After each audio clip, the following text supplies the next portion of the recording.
दोनों के director same है, बट आज से 18 साल पहले बनी हुई फिल्म का एक्शन आज भी ग्रेट है। और रिसेंट ऐसी फिल्म जो पोटेंशियल रखती हैं अपने एक्शन को लेकर, उनका सबसे वीक पॉइंट ही एक्शन ही है। ऐसे तो किसी डायरेक्टर के साथ ना हो, लेकिन अब ये भी नहीं कि सारी गलती डायरेक्टर की है, बहुत सी गलती एडिटर ने भी कर रखी है। जिस सीन में कट लगना था वहां पर नॉन स्टॉप फायरिंग वाले सीन चले जा रहे हैं। ये सीन कुछ ऐसा होना चाहिए। इतनी खतरनाक फिल्में बनाई थी और इसकी फिल्म फ्लॉप हो गई। एक बार ये देखो,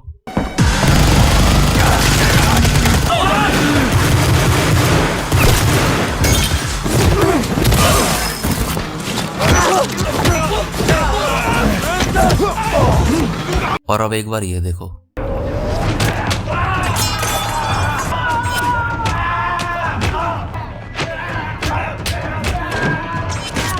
दोनों में क्या डिफरेंस नजर आया? दोनों के डायरेक्टर सेम है, बट आज से 18 साल पहले बनी हुई फिल्म का एक्शन आज भी ग्रेट है। और रिसेंटली आई हुई फिल्म का इलॉजिकल, मतलब कहीं से भी गोलियां चल रही हैं, बिना लॉजिक के अंदर फायरिंग हो रही है। और सिर्फ यही नहीं, रिसेंट टाइम्स में आने वाली बहुत सारी फिल्मों में यही देखना पड़ रहा है। अब चाहे वो वॉर 2 हो या सिकंदर, ऐसी फिल्म जो पोटेंशियल रखती है अपने एक्शन को लेकर, उनका सबसे वीक पॉइंट ही एक्शन ही है। ऐसे तो किसी डायरेक्टर के साथ ना हो कि मतलब वो बनाए रोमांटिक फिल्म और पूरी फिल्म में सिर्फ एडल्ट सीन ही चल रहे हैं। कहने का मतलब ये है कि उन फिल्म्स को अगर सही डायरेक्शन में मिली होती so they could have been a blockbuster action films. अब वहीं साउथ की फिल्म्स को जहाँ पे मैं बचपन से क्रिटिसाइज करता था उनके एक्शन के लिए, आज उनका एक्शन देखोगे तो वो भी लाख गुना ज्यादा अच्छा है बॉलीवुड की फिल्मों से। नो मास ओनली क्लास। अब ये हो क्यों रहा है, इसका रीजन पॉइंट बाय पॉइंट निकालेंगे। सबसे पहले सबसे बड़ा रीजन है बजट। खुद ही देख लो यार, तुम्हारी फिल्म में कोई बड़ा स्टार आए, 70% ऑफ द बजट उसकी फीस में चला जाता है। तो इसीलिए ये सिर्फ नाम की बिग बजट मूवीज होती हैं। इस हिसाब से इन फिल्म्स का नाम बिग बजट स्टार मूवी होना चाहिए। और मान लो जैसे तुमने अच्छा खासा पैसा फिर भी लगा दिया, तो अब स्टार के अपने क्रिएटिव डिफरेंसेस, स्टार अपने स्टंट खुद नहीं करेगा, 8 घंटे से ज्यादा की शिफ्ट नहीं करेगा, ये सब चीजें।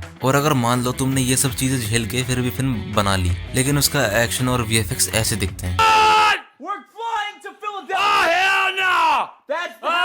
इसलिए इन सब की नैया पार इंडिया में सिर्फ कुछ ही डायरेक्टर्स लगा सकते हैं, जैसे like Sandeep Reddy Vanga, SS Rajamouli, Lokesh Kanagaraj and Rajkumar Hirani. Creativity और स्टोरी को मर्ज कैसे करना है वो इन डायरेक्टर्स से सीखो। राजू हिरानी से फिल्म को कॉमेडी से इमोशनल पर लाके एंड कैसे करना है वो हम सीख सकते हैं। संदीप रेड्डी वांगा से फिल्म के स्टार्टिंग से लेकर एंड तक का एज ऑफ द सीट वाला स्क्रीन प्ले लिखना सीख सकते हैं। SS राजामौली से सिंपल सी स्टोरी को एक्स्ट्रा ऑर्डिनरी वे में एग्जीक्यूट करना सीखो। लोकेश कनगराज से फिल्म का यूनिक एक्शन फॉर्मेट सीखो।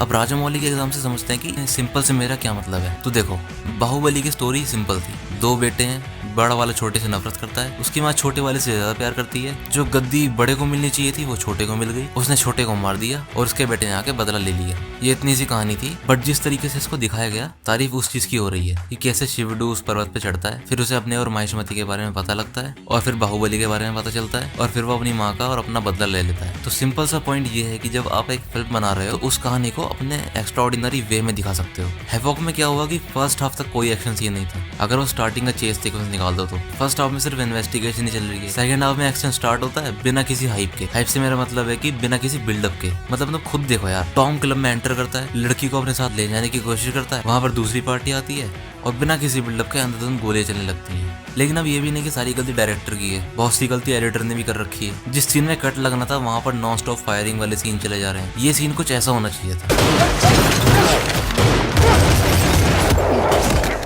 और अगर तुम ये मान रहे हो कि डायरेक्टर को फिल्म बनानी नहीं आती, तो एक बार ये फिल्म देख लेना। ये इसी डायरेक्टर ने बनाई थी और इसका एक्शन आज भी एकदम ग्रेट माना जाता है। इस फिल्म के एक्शन की वजह से ही एक्शन में एक रिवोल्यूशन आया था। लेकिन हैवॉक को देख के लगता है कि हैवॉक तो मजाक मजाक में बना दी। इस फिल्म को अगर सही तरीके से डायरेक्ट और एडिट किया जाता तो ऑडियंस का रिएक्शन भी कुछ ऐसा हो सकता था।